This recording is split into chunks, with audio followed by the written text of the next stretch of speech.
আছে। তাদের হলো 15ই আগস্ট, আমার হলো 14ই আগস্ট। আর পাকিস্তানের মধ্যে আমরা পূর্ব পাকিস্তানের অংশ ছিলাম, আর আজকের যারা পাকিস্তান তারা হচ্ছে পশ্চিম পাকিস্তান। আমরা শাসন মানে শুরু হওয়ার পরে প্রথমেই তারা আমাদের যে আজকের প্রিয় যে মায়ের ভাষা, মাতৃভাষা, যে মুখে আমরা কথা বলি, প্রথমেই সেই ভাষার উপরে আঘাত আসে। 1948 সাল থেকেই ভাষা আন্দোলন শুরু হয়।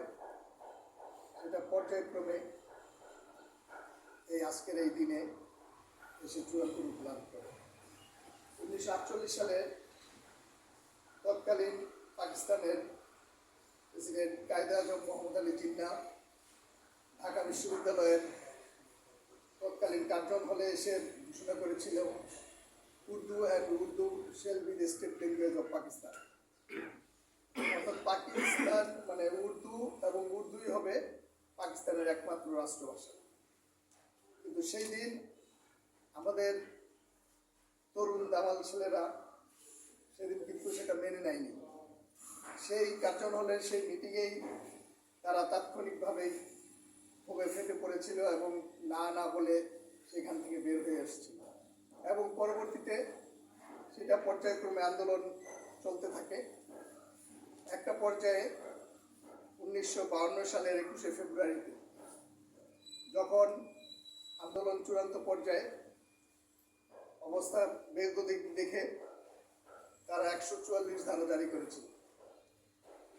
ছাত্র জনতা সে 144 ধারা ভেঙে যখন মিছিল বের করে, তখন সেই মিছিলে পাকিস্তানিরা গুলি চালায়। সেখানে রফিক, সালাম, বরকত, জব্বারেরা প্রাণ দেয় এবং তাদের রক্তে সেই কালো পিচ ঢালা রাজপথ রক্তে রঞ্জিত হয়।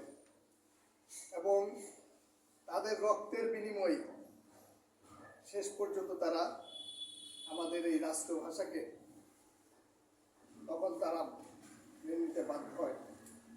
আমরা পৃথিবীর মধ্যে আমরাই একমাত্র জাতি যারা ভাষার জন্য যুদ্ধ করে এই ভাষাকে প্রতিষ্ঠিত করা লাগছে।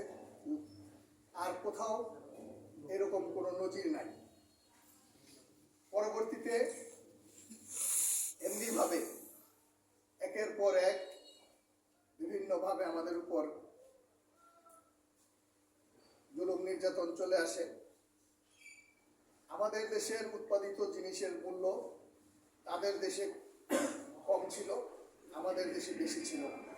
এই বৈষম্যের কারণে এই বাংলাদেশের মানুষ তখন পর্যায়ক্রমে একটির পর একটি যখন দেখেছে দেয়ালে পিঠ থেকে গিয়েছে, তখন স্বাধীনতার ডাক আসে এবং একটা পর্যায়ে এই দেশের বঙ্গবন্ধুর নেতৃত্বে বাংলাদেশ স্বাধীন হয়। এর আগে অনেকেই নেতৃত্ব দিয়েছেন। আমরা একটি স্বাধীন বাংলাদেশ পেয়েছি। আজকে আমরা বুক ভরে বাংলা ভাষায় কথা বলতে পারি। আমাদের কারোর দিকে চেয়ে থাকতে হয় না। আজকে যদি আমরা মায়ের ভাষায় যদি কথা বলতে না পারতাম, তাহলে মনের দিক থেকে যে একটা বিষয় আমরা যেটা নিজের মতো করে নিজে যেটা বলতে পারি, সেটা তো তখন আমার ওই যে এখন যেমন আমরা ইংরেজি ভাষা শিখতে গিয়ে আমাদের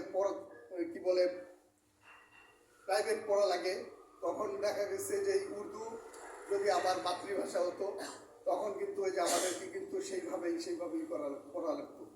সেই হিসাবে আল্লাহর কাছে হাজার শুকরিয়া যে আমরা জীবন দিয়ে হলেও আমরা আমাদের মায়ের ভাষাকে রক্ষা করতে পেরেছি। আজকের এই দিনে সেই শহীদের আত্মার প্রতি মাগফিরাত কামনা করে আমি আমার বক্তব্য শেষ করছি। ধন্যবাদ সবাইকে। আসসালামু আলাইকুম রহমতুল্লাহ। মারহাবা। অত্যন্ত তথ্য সমৃদ্ধ আলোচনা পেশ করার জন্য সাফি ইসলামিক ফাউন্ডেশন হবিগঞ্জ জেলা কার্যালয়ের পক্ষ থেকে আন্তরিক কৃতজ্ঞতা, ধন্যবাদ ও মোবারকবাদ জ্ঞাপন করছি। সম্মানিত সুধীমণ্ডলী, আমরা অনুষ্ঠানের শেষ পর্যায়ে দোয়া মুনাজাত করবেন জেলা পরিষদ মসজিদের সম্মানিত